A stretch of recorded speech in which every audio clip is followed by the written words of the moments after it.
ایک تیر سے دو شکار پاکستان کے افغانستان پر سرجیکل سٹرائکس کا یہ ہے سیدھا صاف اور واضح مطلب۔ ایک جانب تو کالعدم ٹی ٹی پی کی ٹاپ لیڈرشپ کو صفحہ ہستی سے مٹا دیا ہم نے، دہشت گردوں کے سرغنہ نور ولی محسود کو واصل جہنم کر دیا، ساتھ ہی ساتھ اس کے جانشین اور اس کے جانشین کے جانشین کو بھی دوزخ کا ایندھن بنا دیا، یعنی اس کا نمبر 2 اور نمبر 3 اس کے ساتھ ہی فنار کر دیا۔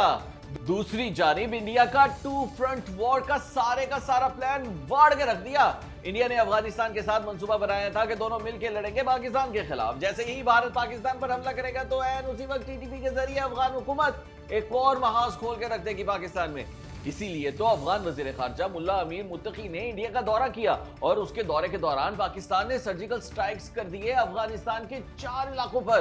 کابل کو ہٹ کیا ہم نے، جی ہاں، افغانستان کے دارالحکومت کابل کو، ساتھ ہی جلال آباد، خوست اور پکتیا کو بھی نشانہ بنایا، اور ان تمام مقامات پر ٹی ٹی پی کے دہشت گردوں کو نشانہ بنایا ہم نے اور ان کے ٹھکانوں پر بھی حملہ کیا۔ اب بھلے ہی متضاد اطلاعات آ رہی ہیں نور ولی محسود کے متعلق، کچھ کا کہنا ہے کہ مارا گیا وہ لائن، جبکہ کچھ کہہ رہے ہیں کہ ایک بار پھر بچ گیا۔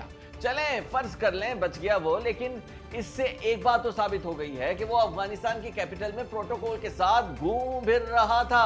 اس کی لینڈ کروزر بام پروف تھی، جیمرز لگے ہوئے تھے اس میں، اور وہ آزادانہ گھوم پھر رہا تھا کابل کی سڑکوں پر، اور یہ سب ناک کے نیچے ہو رہا تھا افغان حکومت کی، بلکہ اس کی زیر سرپرستی میں ہو رہا تھا۔ کیا جواب دے گی اس بات کا افغان حکومت؟ وہ تو بار بار کہتی آئی ہے کہ وہ سرپرستی نہیں کر رہی ٹی ٹی پی کی۔ دیکھیں، اگر وہ افغانستان کے دور دراز علاقوں میں ہوتا نا تو مانی جا سکتی تھی بات افغان حکومت کی، لیکن وہ تو کابل کی سڑکوں پر مٹر گشت کر رہا تھا۔ اس کا صاف مطلب ہے کہ افغان حکومت شریک جرم ہے ٹی ٹی پی کی۔ افغان حکومت کی مکمل آشیرواد حاصل ہے ٹی ٹی پی کو اور افغان حکومت کو مودی سرکار کی۔ یوں ان ایئر سٹرائک سے یہ بات تو 100% ثابت ہو گئی ہے۔ دوسری بات یہ کہ نیو نارمل کریٹ کیا ہے پاکستان نے۔ بھلے ہی کابل پر یہ پہلا حملہ ہے مگر آخری نہیں۔ اگر افغان حکومت نے پٹا نہ ڈالا ٹی ٹی پی کو تو پاکستان ایئر فورس مزید ایئر سٹرائک کرے گی کابل سمیت دیگر افغان شہروں پر۔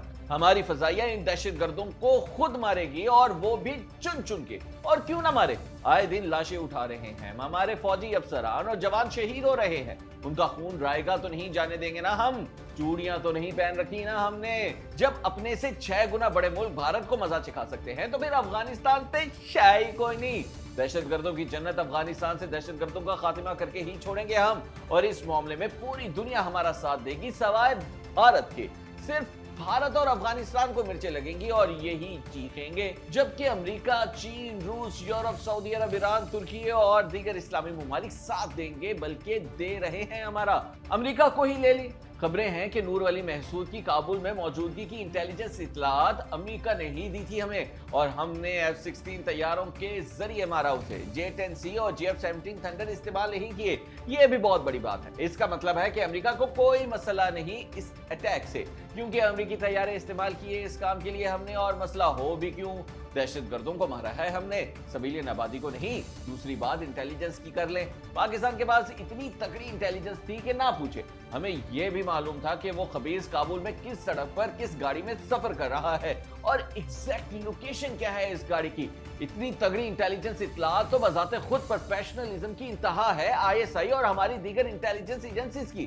خیر، سب کو معلوم ہے کہ افغان طالبان اور ٹی ٹی پی دونوں ایک ہے، ایک ہی امیر کی بیعت کر رکھی ہے ان سب نے، مگر اب بھی وقت ہے کہ پیچھے ہٹ جائے افغان حکومت ٹی ٹی پی کی سپورٹ سے، ورنہ پاکستان تو نیو نارمل کریٹ کر چکا ہے۔ ہم خود صفایا کر دیں گے ان دہشت گردوں کا۔ اب آپ کامنٹ کر کے بتائیں کہ کیا افغان حکومت ٹی ٹی پی کی سپورٹ سے باز آئے گی یا نہیں، اور ہاں، ویڈیو کو لائک کیجئے، شیئر کرنا مت بھولیے۔